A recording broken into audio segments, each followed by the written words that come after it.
Good evening, all of you. This is Surendra Kashyap, and I'm your German language trainer. In this video, we will learn about the verb conjugation. So, सबसे पहला question ये है आपके लिए, what is verb conjugation.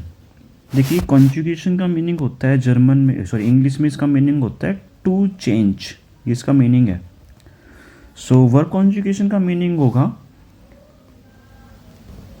Changing of the verb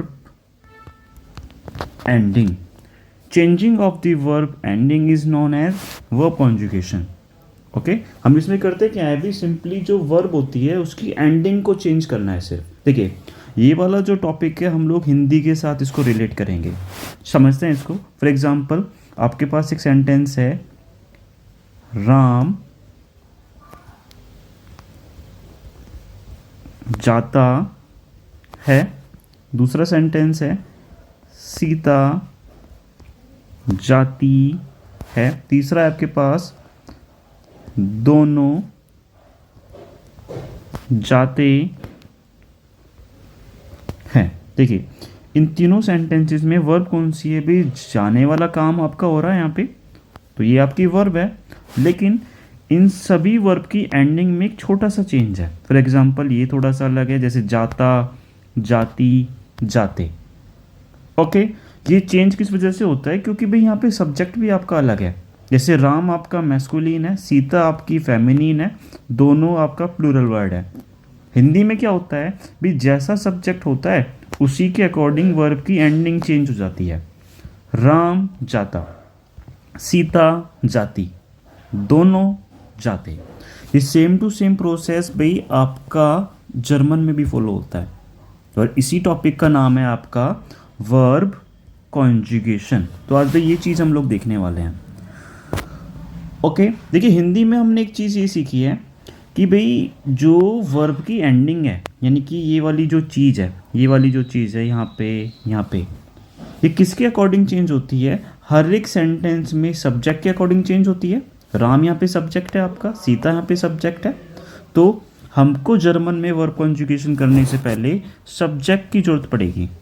चलिए देखते हैं, तो आपके पास क्या क्या सब्जेक्ट हो सकते हैं भी। आपके पास हो सकता है यहाँ पे इश, दू, एर, एस, जी, वियर, ईयर, जी और कैपिटल जी। देखो, जो स्मॉल है उसको स्मॉल में रखना है, जो कैपिटल है उसको कैपिटल में रखना है। इंपॉर्टेंट चीज़ है ये वाली। देखिए, अभी हम ज़्यादा डिटेल में बात नहीं कर सकते हैं। जो आपकी रेगुलर क्लासेस हुई थी वहाँ पे हमने हर चीज़ डिटेल में करी है। यहाँ पे हम सिर्फ जो एग्ज़ाम के लिए इंपॉर्टेंट है वो चीज़ें करेंगे यहाँ पे, और मिनिमम बातें हम लोग यहाँ पे करेंगे, क्योंकि वीडियो सिर्फ मेरे को बहुत छोटी रखना है। देखिए, जैसे यहाँ पे आपका सबसे पहले इश है, इसका मतलब आई होता है। दो मीन्स यू, एर, ही, एस, इट, जी, शी, वियर, वी, ईयर, यू ऑल, जी, स्मॉल जी मीन्स दे, कैपिटल जी मीन्स यू। देखिए, थोड़ी डिटेल देखते हैं इसके बारे में। देखो, यहाँ से लेके यहाँ तक सारा का सारा आपका सिंगुलर है, और यहाँ से लेके यहाँ तक सारा का सारा आपका प्लूरल है। पहली बात तो ये हो गई। दूसरी बात ये, आपको यहाँ पे 3 जगह पे यू नज़र आ रहा है, 1 2 3। देखिए, ऊपर वाला जो यू है यानी कि दू, ये आप लोग इनफॉर्मल सिंगुलर में यूज़ करते हैं। फॉर एग्जांपल, तू कैसा है, सिर्फ मैं एक बंदे के लिए बात कर रहा हूँ। यू को इनफॉर्मल में तू या तुम बोला जाता है। अगला मान के चलो मैं पूरी क्लास से पूछता हूँ भाई तुम सभी कैसे हो, तो मैं कौन सा वर्ड यूज़ करूँगा, ईयर, यानी कि यू ऑल। और ये वाला भी आपका इनफॉर्मल कंडीशन में आएगा। लास्ट है आपका यहाँ पे कैपिटल जी। कैपिटल जी का भी मतलब आपका ये होता है, ये आप लोग यूज़ करते हैं फॉर्मल कंडीशन में। फॉर एग्जांपल, आप कैसे हो और आप सभी कैसे हो, तो कैपिटल जी आप सिंगुलर और प्लूरल दोनों में यूज़ कर सकते हैं। ठीक है, चलिए इसके बारे में इतना ही देखेंगे। तो अभी हम वर्ब कॉन्जुगेशन के कुछ एग्जाम्पल्स की प्रैक्टिस करेंगे। जैसे पहला है आपके लिए यहाँ पे एग्जाम्पल नंबर 1 है माखन। माखन आपकी वर्ब है। देखो, वर्ब की एक पहचान हो रहा है, वर्ब के लास्ट में 99% वर्ब के लास्ट में आपको en देखने को मिलता है। और इसका जो फर्स्ट लेटर होता है हमेशा स्मॉल होगा, ये चीज़ ध्यान में रखना। माखन का मतलब होता है टू डू कुछ करना। फॉर एग्जाम्पल इसकी हम कॉन्जुगेशन करके देखते हैं, तो देखो इसमें ना कुछ स्टेप्स है हमारे।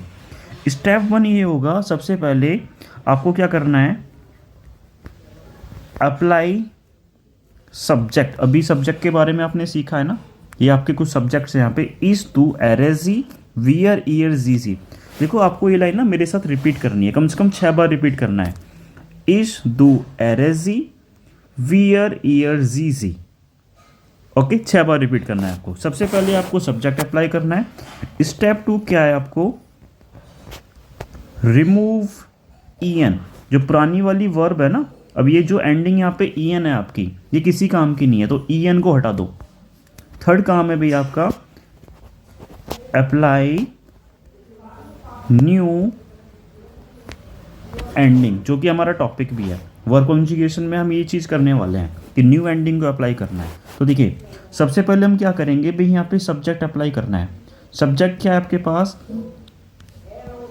इस दू एर एस जी वियर ईयर जी। चलिए सबसे पहले सब्जेक्ट अप्लाई करेंगे, क्या आएगा, इस दू एर एस जी।